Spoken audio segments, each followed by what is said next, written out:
योगिराजा कमठारितो यैर्ध्यानस्थितस्यैव फणाभितानै यस्योपसर्गं निर्वर्तयत्तं नमामि पार्श्वं महदादरेण। गुरवः पान्तु नो नित्यं ज्ञानदर्शननायकाः चारित्रार्णवगम्भीरा मोक्षमार्गोपदेशकाः। सरस्वती नमस्तुभ्यं वरदे कामरूपिणि प्रवचनारम्भं करिष्यामि। सिद्धिर्भवतु मे सदा, सिद्धिर्भवतु मे सदा, सिद्धिर्भवतु मे सदा। बोले अनंतानंत सिद्ध परमेष्टि भगवान की, बोले देवादिदेव श्री पार्श्वनाथ भगवान की। आप लोग जयकारा ऐसे बोल रहे हैं जैसे 2-4 दिन से उपवास किया हो आप लोगों ने। जोर से बोलिए। बोले देवादिदेव श्री महावीर भगवान की, बोले परम पूजनीय संत श्रोमणी स्वर्गच्छाचार्य भगवान गुरुवर श्री विराग सागर जी गुरुदेव की, बोले परम पूजनीय उच्चारणाचार्य भगवान गुरुवर श्री विनम्र सागर जी गुरुदेव की। अहिंसामयी जैन धर्म की।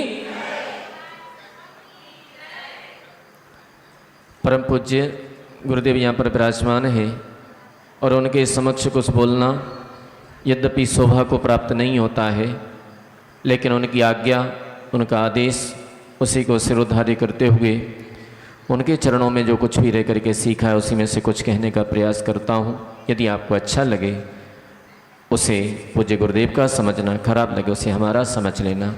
आज हमारे बीच में एक बहुत बड़ा पर्व है। आज कौन सा दिन है पता है सभी को? श्रावण कृष्णा एकम। आज के दिन क्या हुआ था? आज के दिन से भगवान महावीर का शासन प्रारंभ हुआ था। क्या हुआ था? भगवान महावीर का शासन प्रारंभ हुआ था। वैशाख शुक्ला दशमी को भगवान महावीर को कैवल्य ज्ञान की प्राप्ति हुई। सौधर्म इंद्र की आज्ञा से कुबेर ने समो शरण की रचना की, लेकिन भगवान मौन रहे, उनकी दिव्य ध्वनि नहीं खिरी। आखिर क्यों नहीं खिरी? वो इसलिए नहीं खिरी थी क्योंकि वहां पर ऐसा कोई श्रोता नहीं था जो उनकी वाणी को झेल सके, जो उनकी वाणी को श्रवण करके उसे अपने जीवन में उतार सके, उसे समझ सके पूर्ण रूपेण। ऐसा कोई श्रोता उस समूह शरण में उपस्थित नहीं था। इंद्र के प्रयास करने पर इंद्र ने प्रयास किया और प्रयास करने पर जो गौतम नाम के ब्राह्मण, इंद्रभूति गौतम नाम के ब्राह्मण, जो कि अत्यंत विद्वान, 500 शिष्यों के गुरु, लेकिन अत्यंत अहंकारी, विशेष अहंकार से भरपूर, जब इंद्र ने उनकी खोज की और देखा तो इंद्र उनके पास जाता है और उनसे प्रश्न करता है कि हे ब्राह्मण महोदय, मेरे एक प्रश्न का उत्तर दे दीजिए। बोले कौन सा प्रश्न है तेरा? कि हम भगवान महावीर के शिष्य हैं और वो समूह शरण में विराजमान है। बोले ठीक है, मैं तुझे क्या इस प्रश्न का उत्तर दूं? चल तेरे गुरु को ही उत्तर दूंगा, तेरे गुरु को ही बताऊंगा ताकि वो भी समझ जाए कि क्या होता है। ऐसा अहंकार करके वह इंद्रभूति गौतम जैसे ही समूह शरण में प्रवेश करता है, जैसे ही मानस स्तंभ के दर्शन करता है, वैसे ही उसका सारा मान गलित हो जाता है और वहीं पर वह उपशम सम्यक्त को प्राप्त कर लेता है। और जैसे ही भगवान महावीर के समूह शरण में प्रवेश करता है, जैसे ही भगवान महावीर के समक्ष पहुंचता है तो स्तुति करने लगता है, छाया सम्यक्त को प्राप्त कर लेता है और निर्ग्रंथ मुनि बन जाता है और गौतम गणधर की पदवी को प्राप्त कर लेता है, गणधर के पद को प्राप्त कर लेता है और भगवान महावीर की वाणी खिरना प्रारंभ हो जाती है। तो आज के दिन से उनका शासन प्रारंभ होता है। और दूसरी ओर अपन देखें तो आज के दिन से ही युग का प्रारंभ होता है। क्या होता है? अपने यहां जो नवीन वर्ष मनाए जाते हैं, नए वर्ष मनाए जाते हैं, कब कब मनाए जाते हैं पता है? 1 जनवरी को। क्या होता है? नया वर्ष जैनियों का नहीं है, ना हिंदुओं का है, क्रिश्चियनों का है, वो अपना नहीं है। फिर आता है विक्रमी संवत, वो भी हिंदुओं का है, विक्रम से चला है। एक आता है महावीर जयंती, वो महावीर निर्वाण दिवस, वो तात्कालिक है, त्रैकालिक नहीं है। लेकिन आज के दिन से जो नया वर्ष प्रारंभ होता है, जो नया युग प्रारंभ होता है, वह त्रैकालिक होता है। तीनों कालों में आज के दिन से ही प्रारंभ होता है। इसलिए आज हमारे बीच 2 पर्व हैं, एक भगवान महावीर का शासन जयंती और युग का प्रारंभ। ये 2 पर्व एक साथ हमारे यहाँ आते हैं।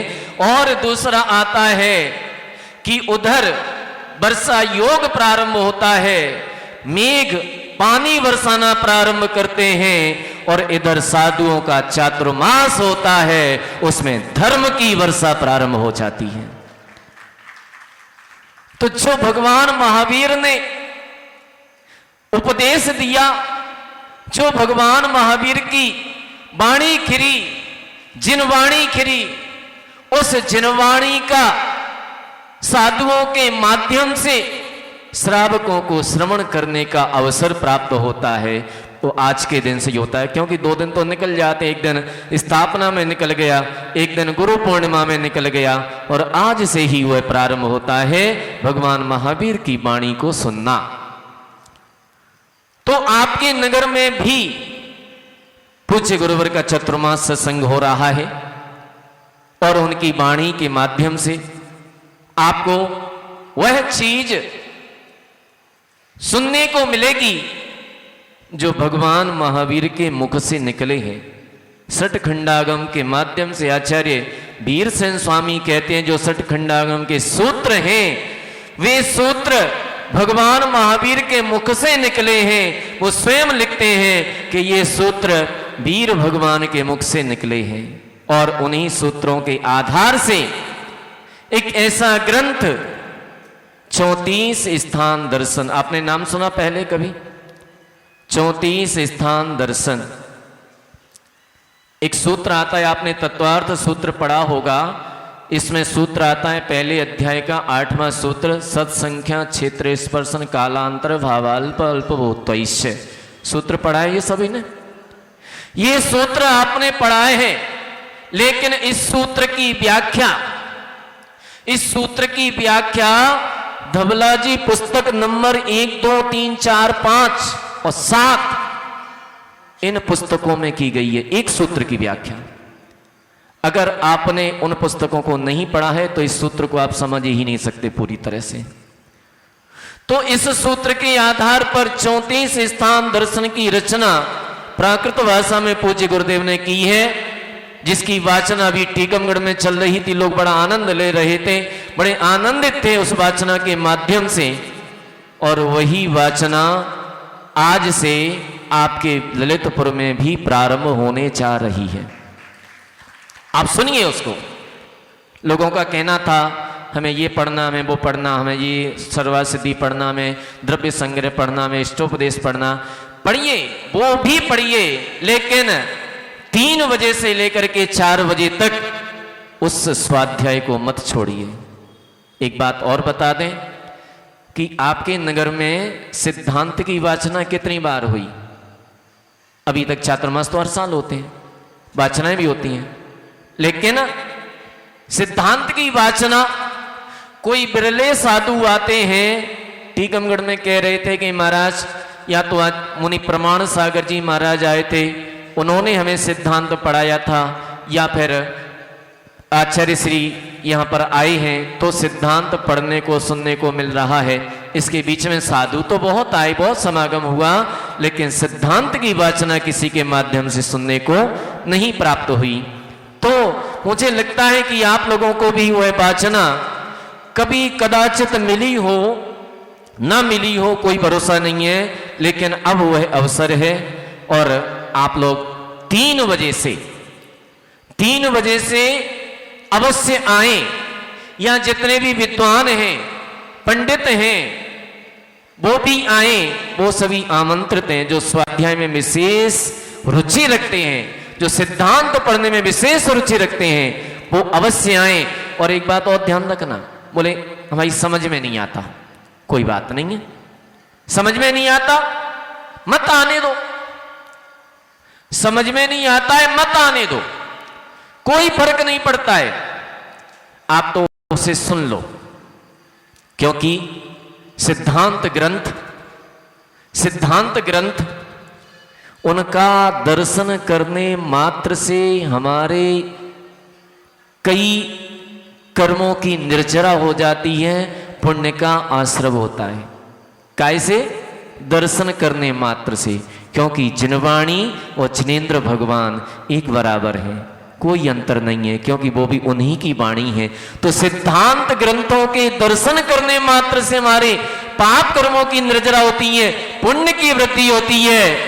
तो जब वो सिद्धांत के शब्द जब हमारे कानों में पड़ेंगे, जब हमारे कानों के माध्यम से हमारे अंदर प्रवेश करेंगे, तो निश्चित रूप से आपकी आत्मा में विशेष विशुद्धि बढ़ती है, विशेष पुण्य का आश्रव होता है। सुनने मात्र से समझ में आ जाए तो फिर तो कहना ही क्या है, फिर तो जो निर्जरा होती है वो अलग चीज है। लेकिन सुनने मात्र से हमारे कान पवित्र हो जाते हैं, हमारे अंदर पवित्रता आती है, विशुद्धि आती है उस सिद्धांत ग्रंथ को सुनने मात्र से।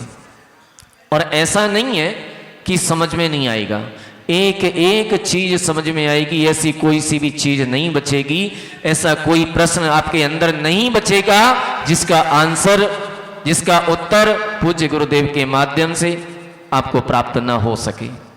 ऐसा कोई प्रश्न नहीं बचेगा करणानी योग का। आप जितने भी प्रश्न हैं आप लाइए, लेकर के आइए, पढ़िए।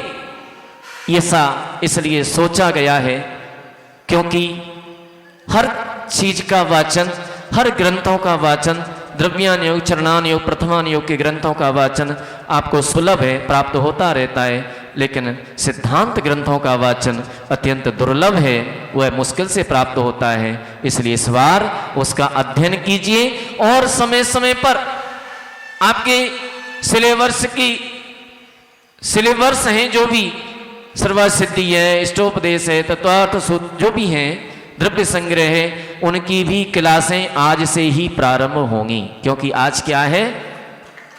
वीर शासन जयंती। भले ही मंगलाचरण करवा लीजिए, भले ही मंगलाचरण करवा लीजिए, लेकिन आज के दिन जरूर उनका अध्ययन प्रारंभ कीजिए। जो भी है संस्कृत जिनको पढ़ना है उनका टाइम, जिन जिन लोगों को पढ़ना है, पुरुषों में, महिलाओं में, कल महिलाओं का कहना था कॉमन क्लास लगा लीजिए, कॉमन क्लास भी लगा सकते हैं अगर एक टाइम पे सब लोग आ सकें तो। अन्यथा पुरुष लोग सुबह 7 बजे और महिलाएं 2:30 बजे, या पुरुष लोग भी 2:30 बजे आना चाहें या 4:30 बजे आना चाहें, जैसा भी हो आप लोग अपना समय बता दीजिए, 4:30 या 2:30 या 7 बजे सुबह, इसके अलावा कोई समय नहीं है। 2:30 बजे तो अपना समय पे आ जाना, 2:30 बजे आ जाना, 2:30 बजे आधा घंटा मिलेगा, 4:30 बजे पौन घंटा मिलेगा, 7 बजे 1 घंटा मिलेगा, ये भी सोच लीजिए। तो इस तरह से आप लोग आज से ही प्रारंभ कर दीजिए, अपनी किताबें निकाल लीजिए। आज वीर शासन जयंती, और वीर शासन जयंती के पावन अवसर पर आज उधर मेघों की वर्षा, पानी की वर्षा होती है और इधर धर्म की वर्षा होती है साधुओं के माध्यम से। भगवान महावीर की वाणी आज खिली थी, आज से उनका शासन प्रारंभ हुआ है और उनके शासन काल में आज हम रह रहे हैं। और उनके शासन काल में उनकी वाणी में क्या खिरा, क्या उन्होंने कहा, हम ये श्रवण कर सकेंगे स्वाध्याय के माध्यम से। क्लासों के माध्यम से पूज्य गुरुदेव को हमें सुनना है। इन्हीं भावनाओं के साथ आप लोग तैयार हो जाइए। कम से कम आज मंगलाचरण तो हो ही जाना चाहिए। इन्हीं पवित्र भावनाओं के साथ बोली महावीर भगवान की